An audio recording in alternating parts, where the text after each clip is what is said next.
Le premier tour des élections cantonales, c'est ce dimanche 20 mars dans l'Hérault. Ce scrutin partiel concerne 26 des 49 cantons du département. Bonsoir à tous, ravi de vous retrouver pour ce 4e débat dans le cadre de cette campagne des cantonales. D'abord, comme d'habitude, un coup d'œil sur la carte de ces 26 cantons renouvelables dans l'Hérault. Ils sont indiqués en gris sur cette carte. Les cantons indiqués en orange avaient été renouvelés en 2008. Et aujourd'hui, nous nous intéressons au 7e canton de Montpellier, un canton urbain qui représente les quartiers d'Alcaud, le Petit Bar, la Pergola, les Cévennes, Saint-Clément, Clémenville, Le Pic, la Cité-Astruc, Figrolles, les Arceaux et les Hauts-d'Argency. Un canton qui compte 28 138 habitants d'après des chiffres de 2009. Le conseiller général sortant, c'est le socialiste Christian Bouillet qui ne se représente pas. Pour lui succéder, 7 candidats sont en lice. Ils sont tous présents sur ce plateau. 6 hommes, 1 femme. Et on commence donc par vous, Audrey Marc. Bonsoir. Bonsoir. Vous représentez le Parti ouvrier indépendant sur ce canton. Et puis Éric Cavalier, bonsoir. Candidat d'Union de la droite, UMP, Nouveau Centre, Parti radical pour ces cantonales. En face de vous, Jacques Martin, bonsoir. Bonsoir. Du Parti socialiste. Vous êtes par ailleurs conseiller municipal de la majorité à Montpellier et vice-président de l'AGLO, délégué au sport. Et puis Damien Gautreau, bonsoir. Bonsoir. Du Parti communiste français, candidat du Front de gauche pour ces cantonales. Moustapha Majdoul, bonsoir. Candidat d'Europe Écologie Les Verts, vous êtes vous aussi conseiller municipal à Montpellier, mais dans l'opposition. Charles Galtier, bonsoir. Vous représentez le Front National pour ce 7e canton de Montpellier. Enfin, Francis Viguier, bonsoir. Candidat du nouveau parti anticapitaliste et 3e conseiller municipal de ce plateau. Vous êtes aussi à Montpellier dans l'opposition, évidemment. Enfin, évidemment, je le signale en tout cas. Alors, comme à chaque fois, nous avons tiré au sort l'ordre des prises de parole sur la première question de ce débat. Une question traditionnelle pour démarrer notre débat, comme d'habitude. Quel sera votre premier dossier, votre priorité si vous êtes élu conseiller général du 7e canton? On commence par Jacques Martin. Bonsoir, eh bien, je salue d'abord les téléspectateurs qui nous regardent. Je ne veux pas commencer ce débat sans avoir une pensée pour le Japon, qui est victime d'un cataclysme épouvantable, et je crois qu'il était normal d'évoquer ce drame. Quelle sera ma première mission si je suis élu conseiller général? Je serai résolument dans la majorité départementale, c'est-à-dire que, bien évidemment, je poursuivrai l'action qui a été conduite par mon prédécesseur, Christian Bouillet, qui n'est pas candidat parce qu'il est atteint par le cumul des mandats. Les priorités qui sont les miennes, eh bien, je les ai évoquées tout au long de la campagne. Le logement, l'emploi, la dépendance, la lutte contre la précarité. Et quand on regarde le budget du Conseil général, on s'aperçoit que 56% du budget du Conseil général est consacré au social. C'est dire que l'œuvre est immense, et c'est cette œuvre qu'il faudra poursuivre là où on décidera de me placer, c'est-à-dire bien évidemment dans la majorité, en faisant en sorte d'être présent partout. Je veux dire sur tous les quartiers du canton, parce que j'ai coutume de dire que ce canton est complexe et passionnant à la fois. Et complexe par sa diversité et passionnant en raison même de cette diversité. On va en parler, il y a du découpage très particulier. Donc être présent partout, être un élu de proximité, ça sera la priorité de mon mandat si je suis élu conseiller général, en faisant en sorte de lutter contre toutes les injustices qui malheureusement sont de plus en plus nombreuses, et en me battant comme je l'ai fait dans ma carrière d'avocat pendant 40 ans, pour que les libertés soient maintenues. Et ça, c'est une inquiétude véritable. On va revenir dans le détail sur ces différentes thématiques. Francis Viguier, votre priorité si vous êtes élu? La première des priorités pour nous, évidemment, elle est de fait dictée par le gouvernement qui, après s'en être pris, s'être attaqué à nos retraites, s'attaque aujourd'hui à la sécurité sociale. Et en particulier sur la loi sur la dépendance. Les conseils généraux sont, je dirais, au premier rang, puisque, évidemment, ils sont concernés en tout cas par l'allocation personnalisée d'autonomie. Ils sont concernés aussi par un certain nombre d'établissements qui sont gérés, financés par le Conseil général. Et donc pour nous, nous refusons le projet de ce gouvernement qui n'a que pour but de casser la sécurité sociale et de faire en sorte que les gens prennent des assurances privées et que chacun devra payer pour l'hébergement de ses anciens, de sa famille. Pour nous, à l'inverse, il faut tourner le dos à cette logique-là, mettre en place un service public du 4e âge et répondre à tous ces besoins sociaux qui doivent être pris dans un service public renforcé avec du personnel formé et non précaire. C'est une de nos priorités, ce qui veut dire se mobiliser, appeler les populations à se mobiliser sur ce dossier qui va devenir et qui est aujourd'hui un dossier essentiel. Audrey Marc, votre positionnement et votre premier dossier important? Alors, élu ou pas, comme militante du Parti ouvrier indépendant, notre priorité, c'est de combattre pied à pied contre la politique en cours de destruction d'emplois, de services publics, aussi du système de sécurité sociale. Moi, je suis enseignante dans l'Hérault. On supprime cette année quand même 23 postes en collège, alors qu'il y a 625 élèves de plus. Évident que les populations et que les enseignants n'acceptent pas, et malgré ça, c'est vrai que cette politique s'applique.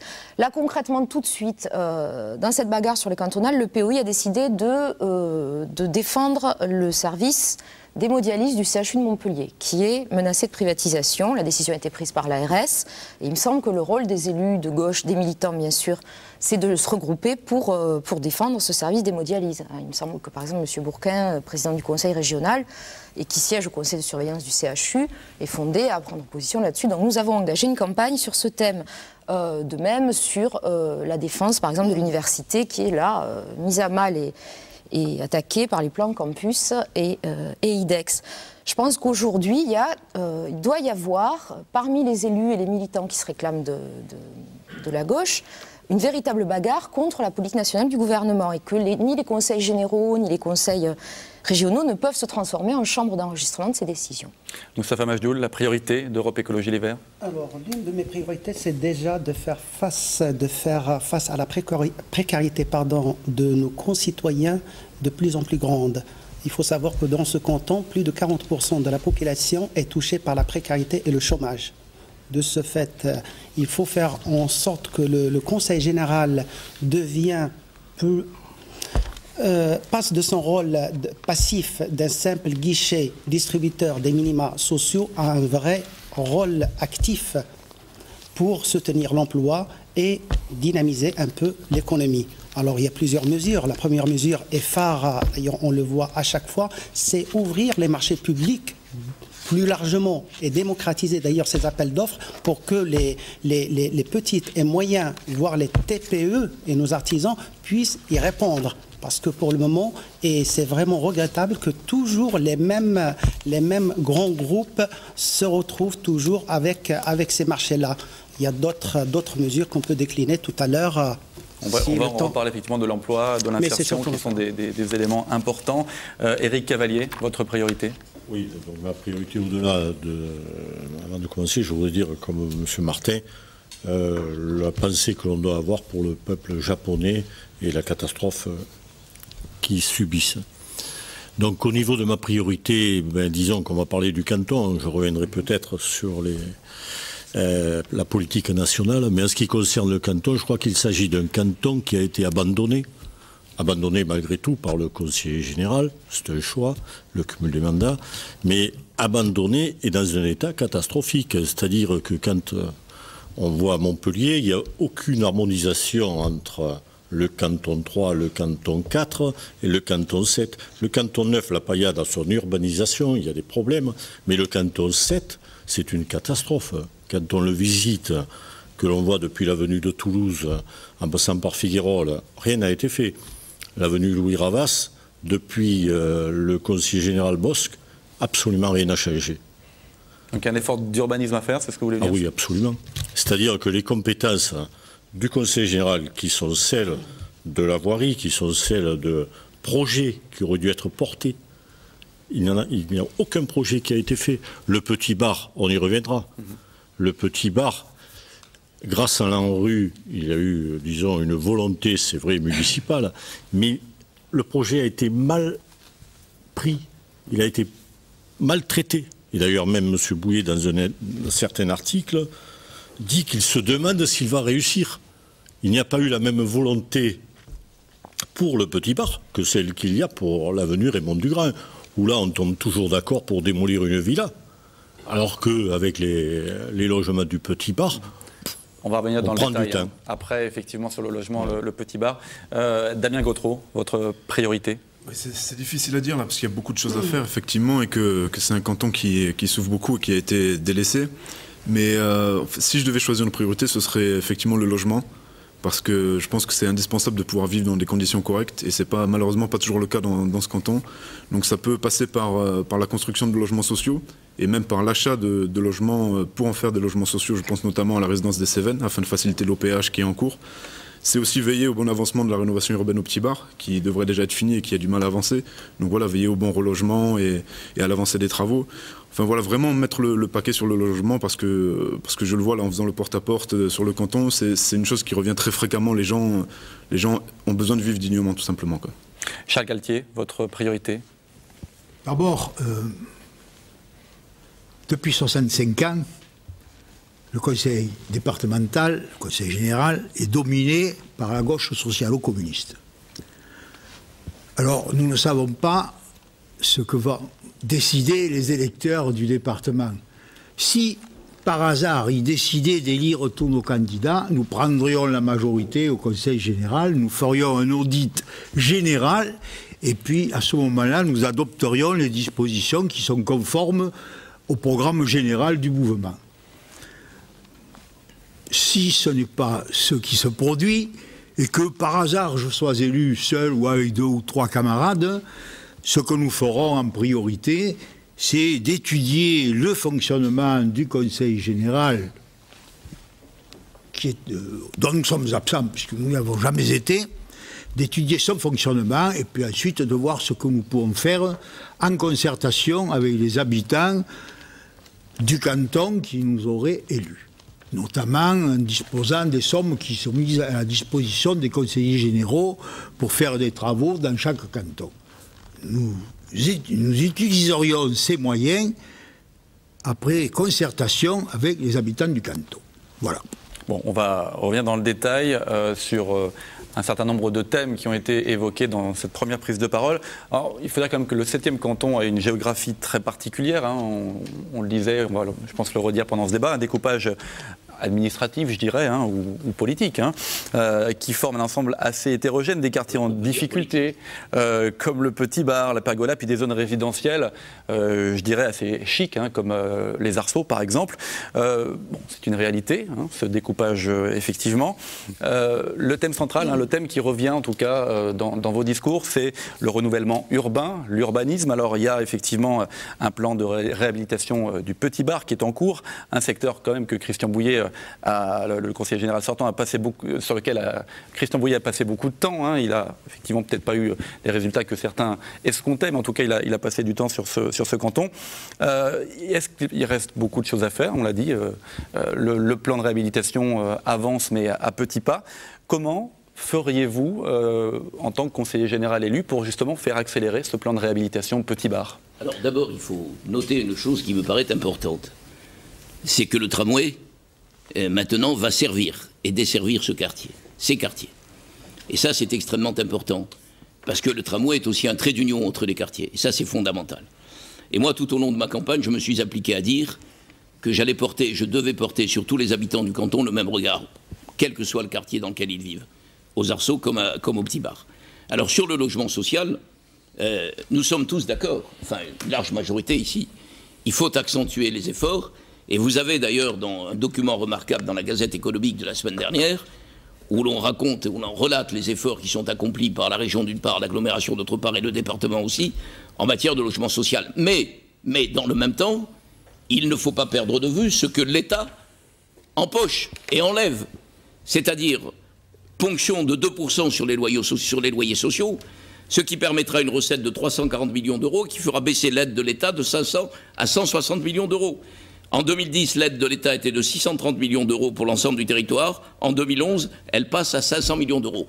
Donc les collectivités territoriales assument, parce que c'est leur devoir, malgré la suppression de la taxe professionnelle, malgré les coups bas qu'elles reçoivent, mais il ne faut pas perdre de vue que la responsabilité de l'État, en l'espèce, est fondamentale. Éric Cavalier, vous n'êtes pas d'accord, visiblement. Ah non, je ne suis pas d'accord. L'État, il a bon dos. D'abord, en ce qui concerne le tramway a pu se réaliser grâce à une aide de l'État à travers le Grenelle 2. Donc, rendons à César ce qui est à César. Une aide partielle de l'État. Bien sûr, heureusement. Sur cette rénovation urbaine, justement. Alors, en ce qui concerne la rénovation urbaine, j'en ai parlé pour le Petit Bar, mais il est certain que Montpellier a pris, en 2004, il y avait 10 841 demandes de logement. Il y en a 15 000 demandes de logement, sans compter la réhabilitation des quartiers des Cévennes. Alors qu'il y a des régions, je prends le cas de Lyon avec Gérard Collomb, qui est quand même socialiste, mais il y a un retard de 5 000 à Lyon. On en a 15 000 ici. Donc je crois qu'il y a un échec de la politique municipale et que M. Martin représente, parce qu'il n'est pas là en tant que conseiller général, il est là en tant que représentant de la mairie, de la majorité. Vous êtes tous en tant que candidat, effectivement. En tant que candidat, donc il porte de même que vous êtes le candidat de M. Sarkozy. Alors attendez, Sarkozy, je vous répondrai tout à l'heure. Moi, je ne fais pas partie du Fouquet et des sociétés comme Clépier. On va faire tourner la parole, si vous voulez bien. Voilà. Moustapha Mafdoul. Oui, sans revenir d'ailleurs au passé et voir ce qui s'est passé d'ailleurs dans ce quartier, un quartier qui a été oublié par les pouvoirs politiques d'une façon générale et qui a été laissé aux mains de syndics peu scrupuleux. Tout à fait. Ça, c'est le constat. On fait quoi, justement? C'est-à-dire, le constat, le constat, c'est pas une propriété. Souvent, certains disent c'est une copropriété privée, il faut pas que les pouvoirs publics s'impliquent. On dit, attention, les pouvoirs publics ont déjà négligé ces quartiers comme d'autres, et attention, ça va venir pour d'autres, à des syndics peu scrupuleux qui ont détourné énormément d'argent. On l'a laissé à des notables de notre ville qui ont acheté des logements pour rien du tout, qui se sont... L'essentiel, des gens ont été spoliés. Bref, maintenant, les solutions, c'est avant tout une certaine mutualisation des moyens des différentes collectivités et des pouvoirs publics. Il ne faut plus maintenant les uns attaquent le problème avec, c'est-à-dire de son angle et avec ses moyens. Il faut une mutualisation et maintenant, on ne peut plus aussi continuer à augmenter les impôts. Il va falloir une gestion efficace et optimale des ressources. Mais c'est dans le cadre d'une mutualisation des moyens.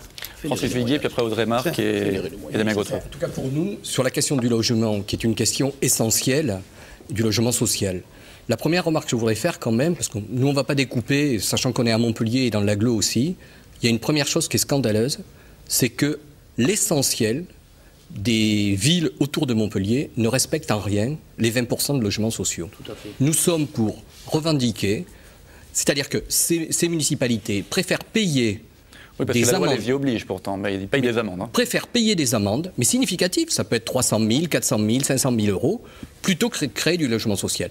Nous considérons que ça, d'un point de vue éthique, d'un point de vue politique, il est inadmissible que ces municipalités siègent dans l'agglo et que ces gens représentent des pouvoirs publics. Ça, c'est la première chose, parce que sur le logement social, la demande joue aussi sur ces questions-là. Maintenant, sur le logement social à Montpellier, il y a des demandes qui sont importantes. Il manque du logement social, c'est une évidence.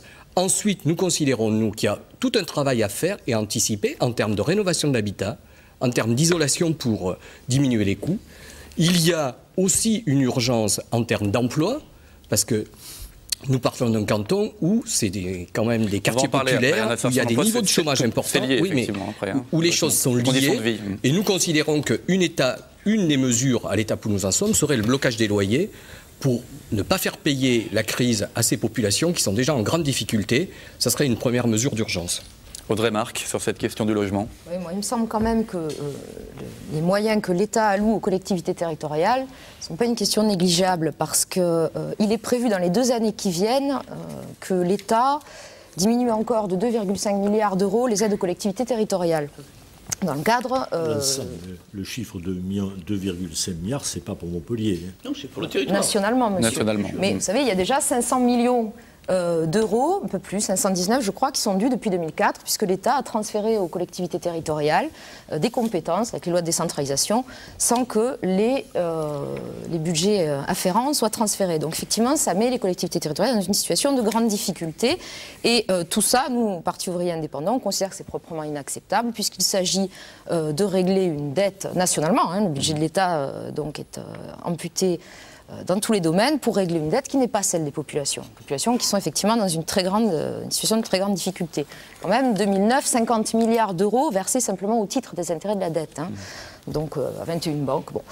Donc, dans ces conditions-là, une collectivité territoriale, elle a 2 possibilités. Soit elle procède, moi j'ai entendu parler de gestion efficace des moyens, donc réduction des dépenses publiques.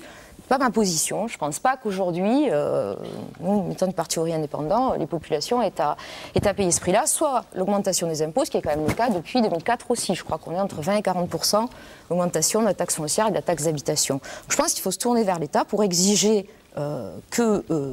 d'abord qu'il rende au département ce qu'il lui doit, parce que le département en a besoin, hein, s'agissant des aides sociales, je crois que les demandes d'aide sociale ont augmenté de 30% l'année dernière dans ce département. Et puis surtout poser ce problème de quelle politique budgétaire française, est-ce qu'on accepte de payer cette dette ou pas? Damien Gautreau, sur cette question du logement. Oui, il y a effectivement une urgence là par rapport au logement. Et comme l'a dit Moustapha Majdoul, le canton a été relativement oublié jusqu'à présent. Et parce que moi-même je suis résident des Cévennes et il ne faut pas avoir peur de le dire, il ne s'est rien fait aux Cévennes jusqu'à présent, à part 3 feux rouges et un dos d'âne, donc je ne sais pas vraiment ce dont on avait besoin. Mais bref, il faut vraiment que les pouvoirs publics, et en l'occurrence le Conseil général, s'investissent pleinement là-dedans et mettre des moyens vraiment nécessaires, en collaboration avec la mairie de Montpellier d'ailleurs, et pour créer du logement social. On voit justement dans le canton tout un tas d'endroits, là, et c'est le cas en face de chez moi d'ailleurs, où des terrains sont achetés par des promoteurs pour faire fleurir des résidences où la plupart des habitants du canton ne pourront pas se loger parce qu'ils ne pourront pas avoir les moyens de payer ces loyers-là. Donc là, je pense qu'il y a un réel problème et qu'il faut que les pouvoirs publics interviennent pour s'emparer de ces terrains-là et voilà, créer du logement pour tous, quoi. Et Charles Galtier, puis après on passe effectivement à la deuxième partie. Oui, alors d'abord, de toute façon, pour le logement, là, ce qu'il faudrait, c'est changer la politique au niveau national. Mais ça ne relève pas du Conseil général. Pour ce qui relève du Conseil général, nous, c'est la priorité d'abord aux Français. Tous les logements sociaux seraient attribués en priorité aux citoyens français. Ça résoudrait le problème des citoyens français. Ça ne résoudrait pas le problème des clandestins ou des étrangers, mais ça, c'est une autre affaire. Nous sommes, nous, des élus du peuple français, donc c'est le peuple français qui nous intéresse. Voilà. On va faire une courte pause. Donc peut-être une précision, là, quand même. Précision, oui. Précision, quand même, parce que moi, il y a des propos que je comprends mal. Mais c'est sans doute de l'incompréhension de ma part. Qu'est-ce que vous appelez les Français? Ceux qui sont citoyens français. Est-ce que ce sont les Français gaulois ou des Français tout court? Des citoyens français. Je veux dire, comment voulez-vous que je le dise? Des citoyens français. Je ne vous ai pas parlé qu'ils étaient chinois ou autres, je vous dis des citoyens français. Et les autres, vous faites quoi? Vous les mettez sur un bateau? Qu'est-ce que vous faites aux autres? Soit les autres, écoutez, c'est pas mon affaire. Moi, je suis élu des citoyens français. Mais les autres travaillent, vivent ici. Je ne suis pas élu des étrangers. Vous êtes d'accord? Bon, les étrangers ne me concernent pas. Ce qui me concerne en priorité, c'est les citoyens français. Les autres, c'est une autre affaire. Et donc, les gens qui payent des impôts, qui travaillent, qui envoient leurs enfants à l'école, n'ont pas les mêmes droits que les autres. Ah ben, les citoyens étrangers sont des citoyens étrangers. Moi, si je suis élu, et vous aussi, si vous êtes élu, n'importe lequel d'entre vous, vous êtes élu des citoyens français. Vous êtes pour discriminer les gens. Donc, ce que vous devez défendre en priorité, c'est les citoyens français. Les autres, c'est une autre affaire. On pourra avoir un débat là-dessus. Mais on ne peut pas en parler en quelques secondes. Le restant, c'est une autre affaire. Ce qui compte pour nous, c'est les citoyens français. Donc, on leur donne la priorité. Chacun sa position. On a débattu un petit peu sur cette question-là. On va faire une courte pause, on se retrouve dans un instant.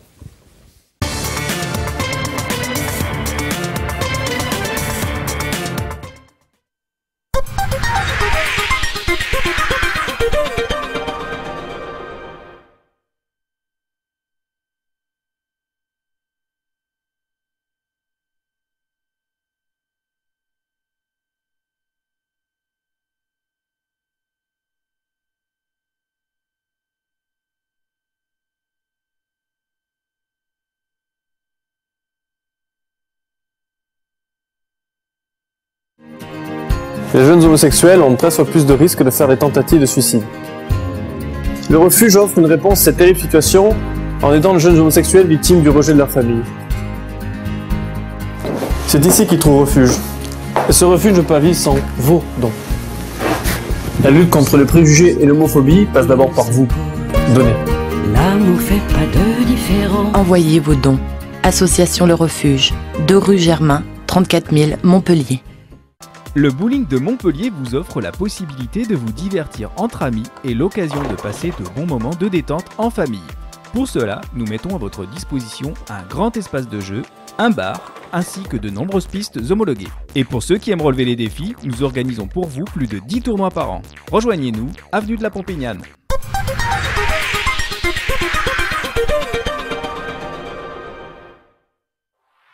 Sport, politique, faits divers, culture sont sur TV Sud. Retrouvez toute l'actualité de votre région tous les soirs à 19h30 dans votre journal. Retrouvez tous les programmes de TV Sud sur www.tvsud.fr et réagissez directement à l'actualité locale.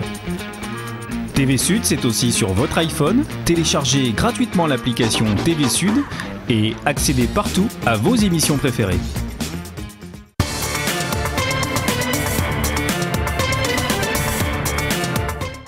Deuxième partie de ce débat des élections cantonales. Nous sommes toujours dans le 7e canton de Montpellier avec les 7 candidats pour ce canton. Nous avons parlé de logement. On va partir maintenant sur l'insertion sociale. L'aide sociale, c'est la compétence phare du Conseil général. Le conseiller général peut-il décider d'une vraie politique sociale où le département n'est-il pas uniquement une caisse comme la Sécu pour le RSA ou l'APA, l'aide personnalisée d'autonomie? Est-ce qu'elle a un vrai levier politique sur la question de l'insertion d'une part, enfin de l'aide sociale d'une part, et puis de l'insertion aussi, puisque les deux éléments sont liés de toute façon. Moustapha Mafdioul. Oui, comme je l'ai dit tout à l'heure, pour le moment, le Conseil général, c'est un simple guichet d'attribution, c'est-à-dire de minima sociaux. Il n'a pas un rôle, il n'a un simple rôle passif. Il faut passer au rôle actif pour, bien sûr, pour stimuler l'emploi et stimuler d'ailleurs le développement économique. Par quels moyens ? Par quels moyens? Il y a multiples, comme je l'ai souligné tout à l'heure, déjà, et ça c'est de la capacité d'ailleurs des différentes collectivités, pas que le département, c'est faire en sorte, je suis chef d'entreprise et on constate ça, c'est-à-dire tous les jours. Tous les gros projets, d'ailleurs, sur la ville, sur l'agglomération, sur le département, sur la région, c'est toujours les mêmes grands groupes qui s'accaparent le marché. Ça, c'est inadmissible. Donc vous le disiez, l'ouverture des marchés publics. Il va falloir démocratiser, d'ailleurs, ces marchés publics, les morceler pour faire en sorte que les petites entreprises, les artisans, puissent y répondre. Alors, et on a... voilà, c'est un élément. C'est un élément phare pour vous. Ça, c'est un élément phare, oui. Damien Gautreau, sur cette question de l'aide sociale et puis de l'insertion professionnelle, de l'emploi par extension. Oui, c'est une question importante puisqu'on est dans un pays où il y a 8 millions de personnes qui vivent sous le seuil de pauvreté. Et compte tenu de la politique qui est menée justement nationalement, il est important d'avoir des conseils généraux vraiment ancrés à gauche pour pouvoir répondre justement à cette misère sociale qui existe, et notamment dans notre département et dans notre canton en particulier d'ailleurs. Et donc, puisque le Conseil général a des compétences, notamment au niveau de l'APA, au niveau du RSA, et donc il faut là qu'il y ait une réelle politique d'accompagnement. Il ne faut pas que ce soit délégué, comme ça d'ailleurs a été fait dans beaucoup de conseils généraux détenus par la droite. Il ne faut pas que ce soit délégué à du privé, mais il faut qu'il y ait une politique volontariste et qu'on mette tout en moyen pour accompagner les gens vers l'emploi, quoi. Éric Cavalier. Au-delà donc de la politique du département, la politique nationale a institué le RSA, qui a été quand même faite.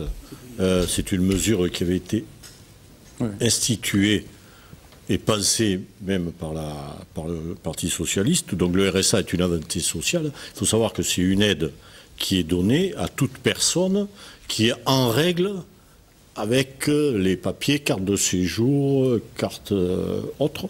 Donc il s'agit d'être en règle pour bénéficier du RSA. De caisse pour le RSA notamment, mais au-delà du RSA, ce qu'il faut que le Conseil général, que le département fasse, c'est développer une aide en partenariat avec l'État et Pôle emploi. Et par exemple, Pierre Vive, qui est fait pour les archives départementales, qui est fait également pour le sport, c'est une bonne chose. Qui a deux pas d'alco, pas sur ce canton-là.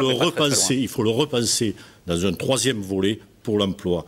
Moi, je suggère à ce que le département, à travers Pierre Vive, en fasse en partie une maison de l'emploi avec les entreprises, les demandeurs d'emploi et les organismes de formation, où que chacun, dès le matin, puisse aller là, rencontrer le chef d'entreprise, rencontrer les formations, savoir la formation qu'il faut recevoir.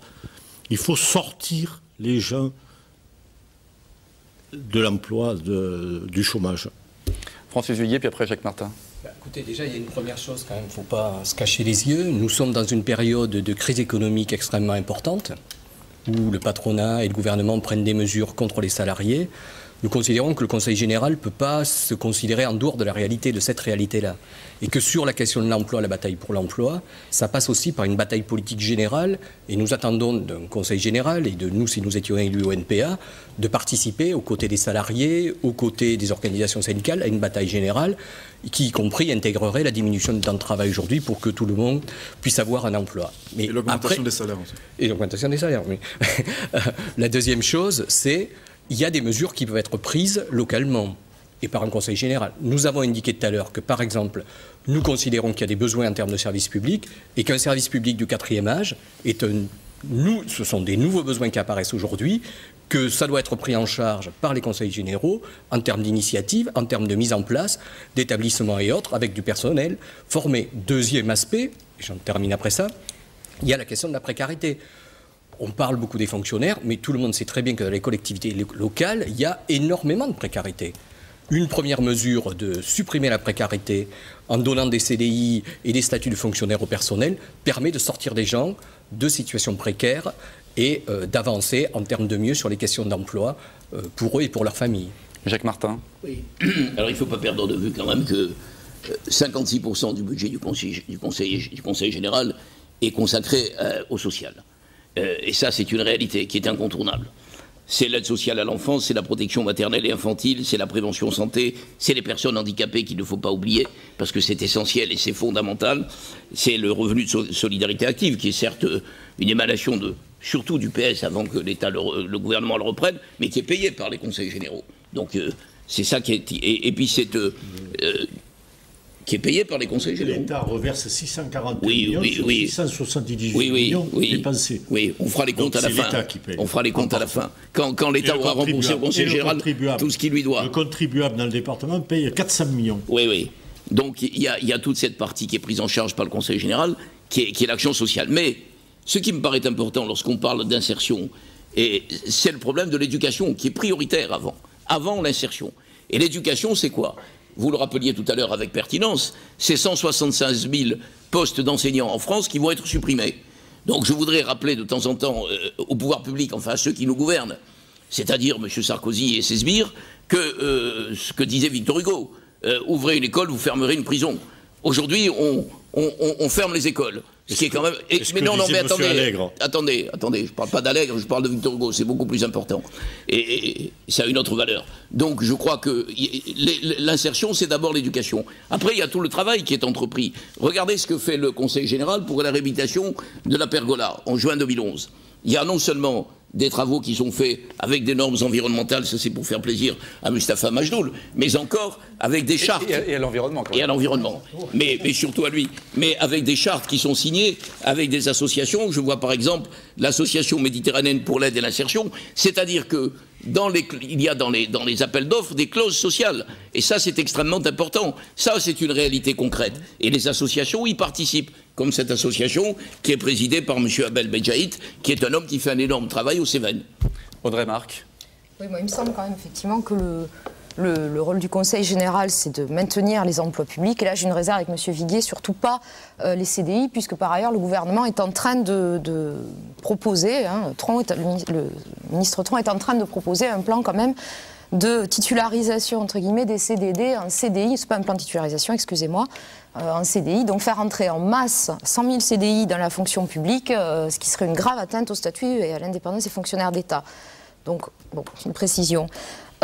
Moi, il me semble que la situation réelle dans le département et dans le pays, c'est quand même que les salariés, que ce soit de Sanofi, on l'a vu, les dockers encore hier, les fonctionnaires, défendent l'emploi et se battent pied à pied, parce qu'on est quand même dans une situation où on détruit les emplois. Bon, je pense que le rôle de tous les partis qui se réclament de ces travailleurs, c'est de les soutenir inconditionnellement, ça c'est certain. Et ça pose quand même un problème, encore une fois, national. On n'est pas dans le temps et l'espace, c'est vrai. Il y a quand même un pacte pour l'euro qui a été signé en fin de semaine dernière au niveau européen, qui impose à la fois un plafonnement des salaires, qui va imposer aux pays européens de limiter les salaires, et qui propose que la rigueur soit inscrite dans la Constitution. C'est d'ailleurs un projet de M. Sarkozy qui est extrêmement grave, parce que ça veut dire que ni les élus, ni les militants politiques, ni les syndicalistes ne pourront plus exiger le maintien des postes et les augmentations de salaire si on s'inscrit dans le cadre de ce projet de réforme constitutionnelle. Le Parti ouvrier indépendant a engagé une campagne sur ce point. Il me semble qu'on peut difficilement parler d'emploi et d'insertion sans poser ces problèmes-là. Monsieur Galtier. Oui, alors moi, je parlerai d'abord de la pauvreté, mais c'est toujours pareil. Hein. En ce qui concerne la pauvreté, tout le monde sait que depuis le passage à l'euro, tous les prix ont dérapé. Il faut rétablir le contrôle des prix. De la même manière, tout le monde sait que depuis plus de 30 ans, les capitalistes se sont attribués 90% des résultats des entreprises. Il faut donc contrôler les entreprises, il faut contrôler le capitalisme.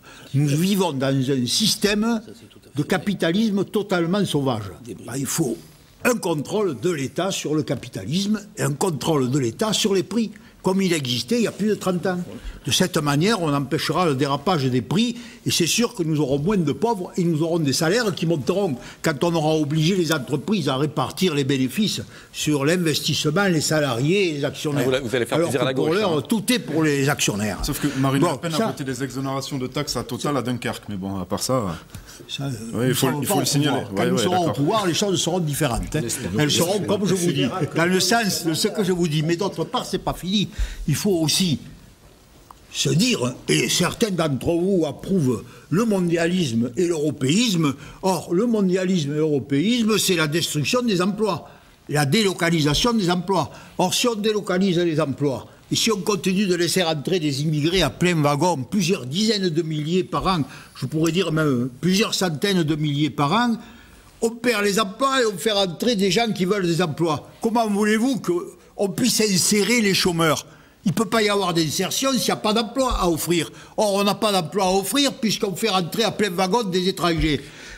Bon, et puis c'est pas fini. Pour l'aide sociale, nous préconisons de la réserver aux Français, exclusivement. On avait compris. Voilà. Ça, vous l'avez déjà indiqué tout à l'heure, effectivement. Bon, c'est dans la suite logique de ce pour que l'aide vous disiez sociale, tout à l'heure. bon.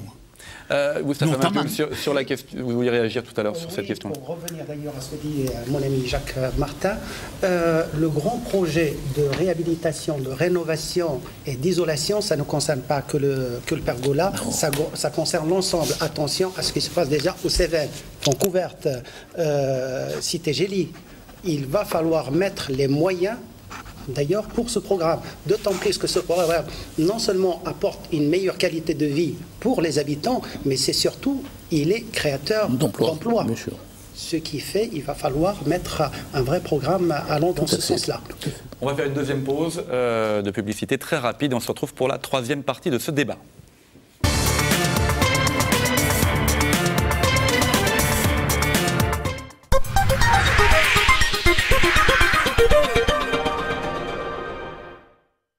Avec Discount Multimédia, trouvez tous les produits informatiques et multimédia qu'il vous faut à prix discount.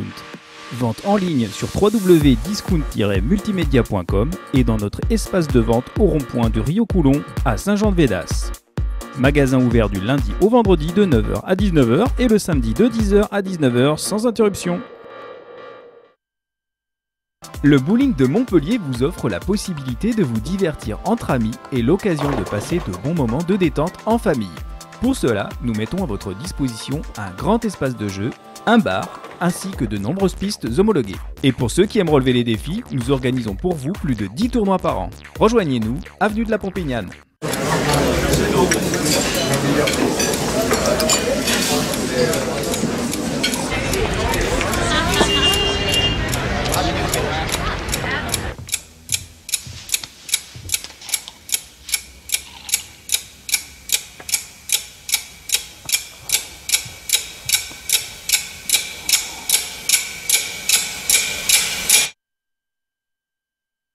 Écoute Alcool, 0811 91 30 30.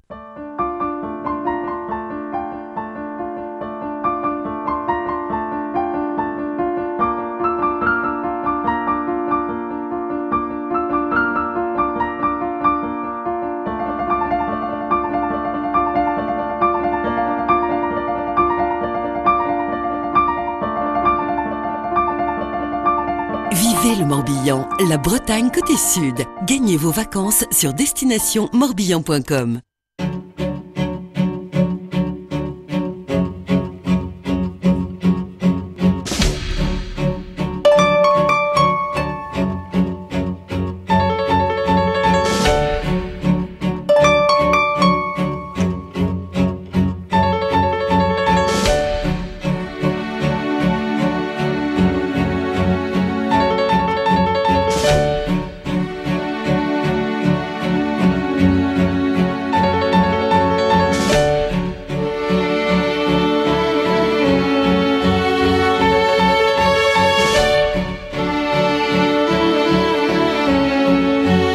L'artisanat, première entreprise de France.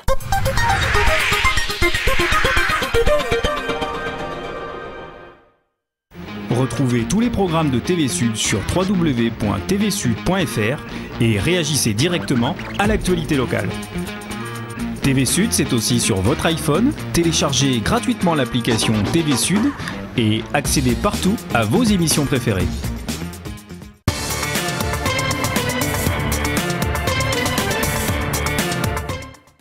Troisième et dernière partie de ce débat consacré au canton de Montpellier 7, un débat d'avant premier tour évidemment. Nous avons parlé logement, insertion, aide sociale.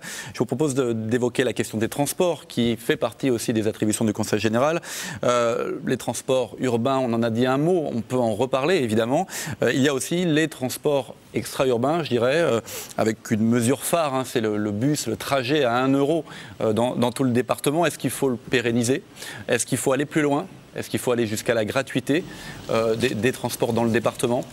Quel est le point de vue des uns et des autres? On commence par Éric Cavalier. Oui, alors en ce qui concerne le transport à 1 € qui a été institué dans le département a certainement très bien fait, mais il a copié en cela le département des Alpes-Maritimes qui s'est inspiré du Grenelle de l'environnement qui a demandé aux collectivités de se pencher sur un transport le moins cher possible. Dans les Alpes-Maritimes, en 2009, il y a eu 90 millions de passagers transportés et le bilan a été positif. Et le département de l'Hérault s'est déplacé à regarder ce qui se faisait dans les Alpes-Maritimes.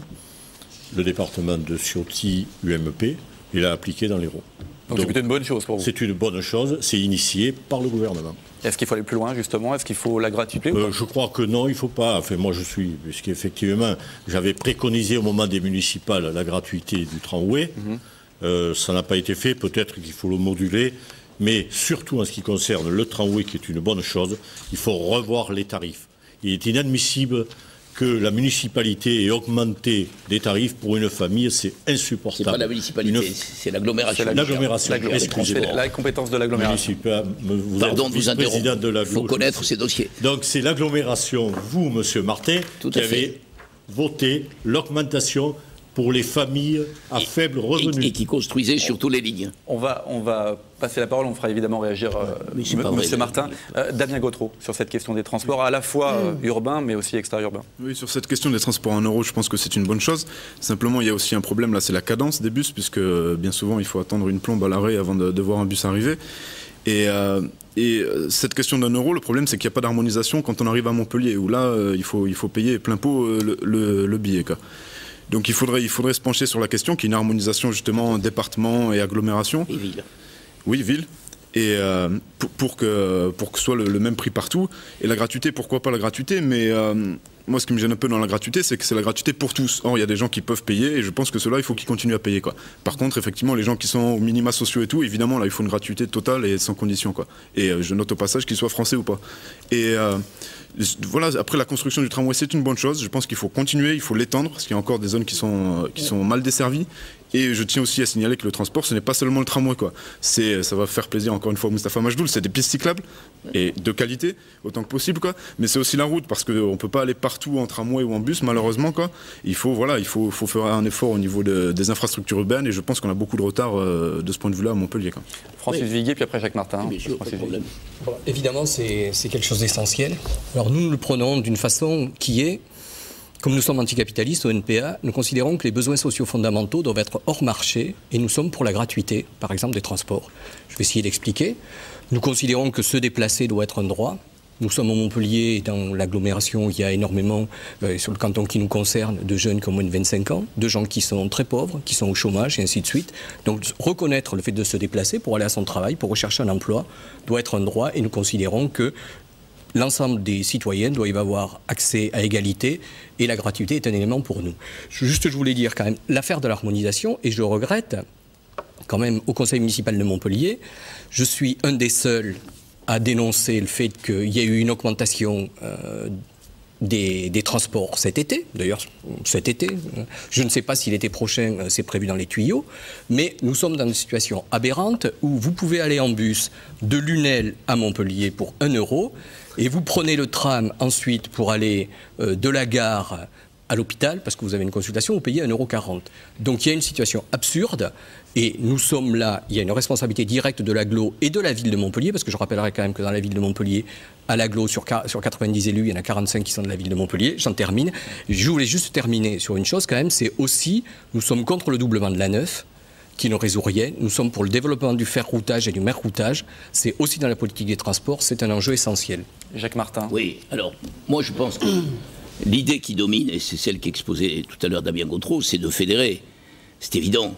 Il faut que l'agglomération... Ce n'est pas encore réalisé, justement. Ben, peut-être parce qu'il y a encore des inerties contre lesquelles il faut lutter. Bon, je ne dis pas que tout est merveilleux. Je dis qu'il faut justement faire en sorte que ça le devienne.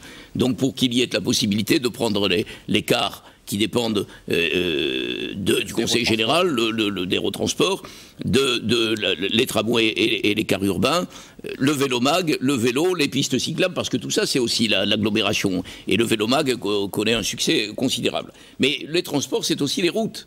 C'est-à-dire l'entretien des routes, et ça n'est pas rien. Ça n'est pas rien, c'était énorme. Et c'est aussi les transports scolaires.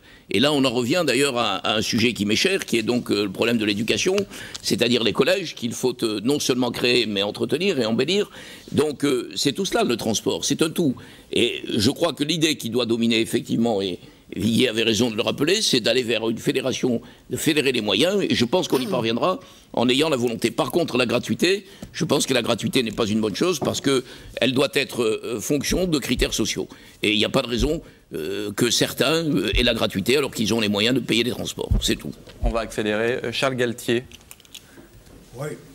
Vous savez, en ce bas monde, il y a toujours quelqu'un qui paie. Donc, la gratuité, c'est de la démagogie. Parce qu'on sait très bien que si on instaure un système gratuit, que ce soit pour les transports ou pour quoi que ce soit, il y aura quelqu'un qui sera appelé à payer. Donc, par conséquent, nous sommes résolument opposés à la gratuité. Même pour l'école alors, l'école est gratuite. L'école, c'est une autre affaire. Hein, non, nous parlons des transports. L'école, c'est une autre affaire. Bon, mais pour l'école, nous sommes partisans du chèque scolaire. Comme ça, chacun choisira son école. Ça, puisque vous en parlez, je vous le dis. Bon, ceci dit, sur les transports, dans Montpellier, il y a quand même une grosse lacune, c'est qu'au départ, on n'a pas établi un projet pour poser un tramway en toile d'araignée sur Montpellier pour que tous les quartiers, toutes les zones soient desservies, en envisageant la suppression totale des bus. Ça n'a pas été fait. Il y a d'autres lignes prévues, il y a d'autres lignes qui vont venir quand même. Hein, oui, mais enfin, ça vient lentement. On y sera dans 15 ans ou dans 20 ans. Hein. C'est des gros travaux, mais en tout cas, au départ, à mon avis, et je l'avais dit dans l'enquête d'utilité publique de la ligne 1, au départ, il fallait établir un projet d'une toile d'araignée sur la totalité de la ville. Voilà. Moi, c'était mon point de vue là-dessus sur les transports. Moustapha Majdoul. En tant qu'écologiste, je ne suis pas pour supprimer d'ailleurs les bus. Et on ne peut pas généraliser d'ailleurs et mailler la ville ou l'agglomération avec le transport le tramway, pardon. Sur la question justement des alors, transports, sur les transports en Europe extra-urbains, oui, c'est une mesure qu'on a toujours, c'est-à-dire demandé à ce que ça soit appliqué, nous les Verts, bien avant. Ça fait des années qu'on le demande.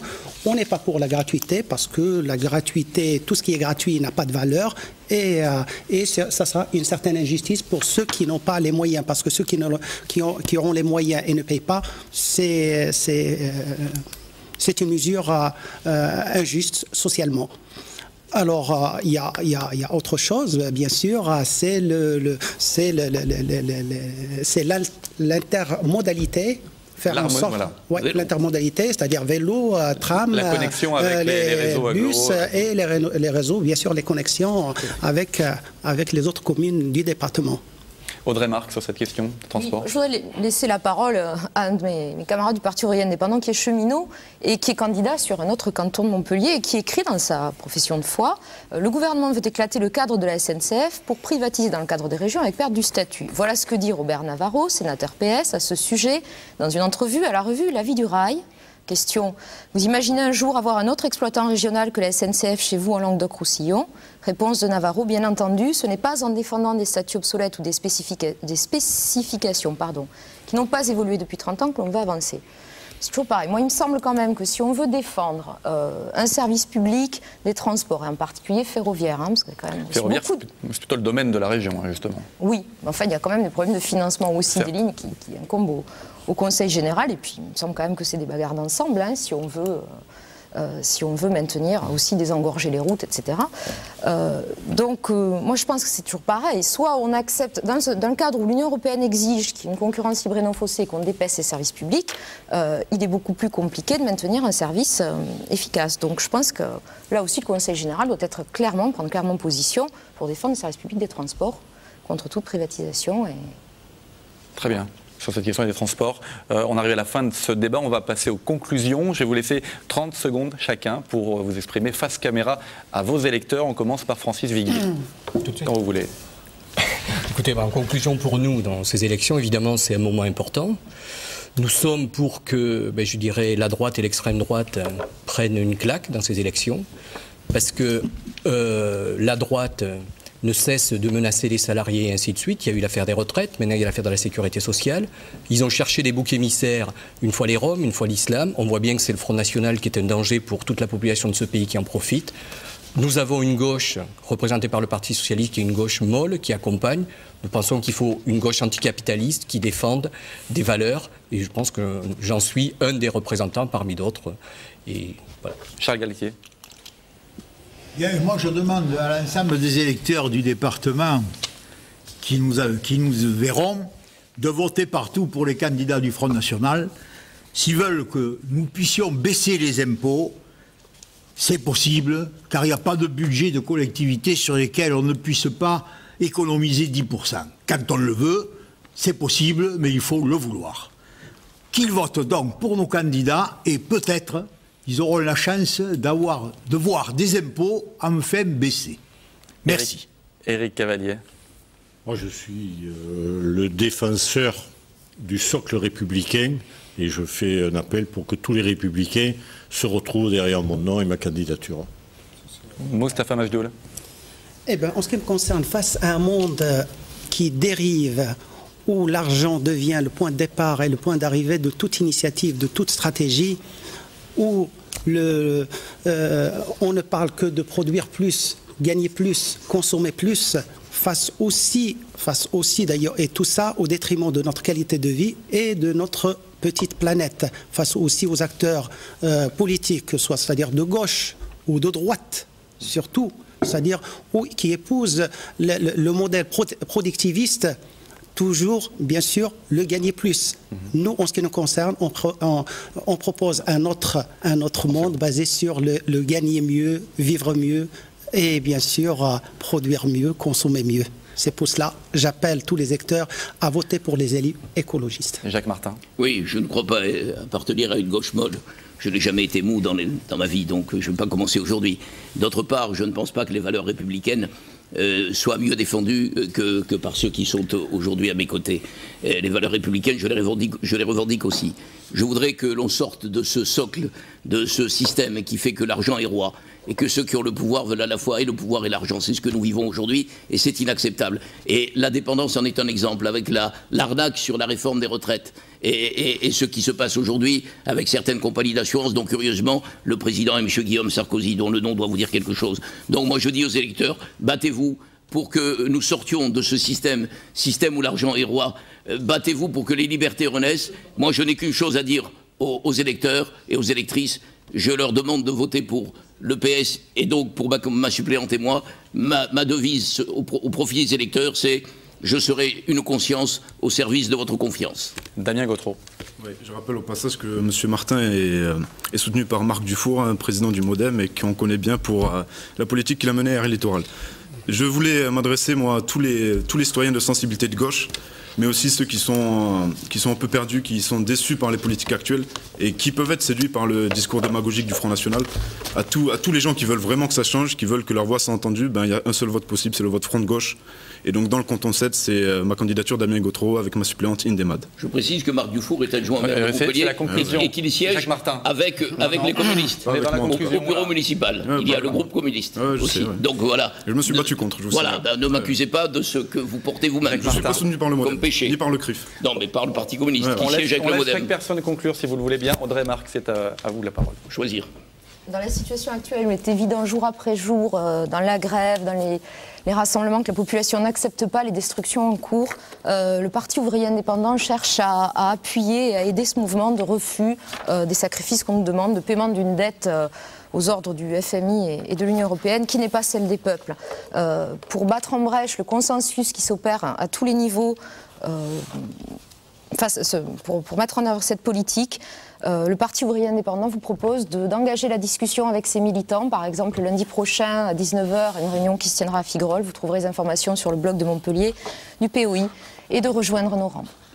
Merci beaucoup, merci à tous d'avoir participé à ce débat. Vous pouvez retrouver cette émission sur tvsud.fr et je vous rappelle que nous organisons une soirée électorale à l'occasion du premier tour de ces cantonales. Je vous retrouverai sur ce plateau ce dimanche 20 mars à partir de 20h15 avec les résultats des invités. Toute l'équipe de TV Sud Montpellier sera mobilisée ce dimanche, mais aussi le 27 mars pour le deuxième tour des cantonales. Merci de votre fidélité, très bonne soirée à tous. Merci.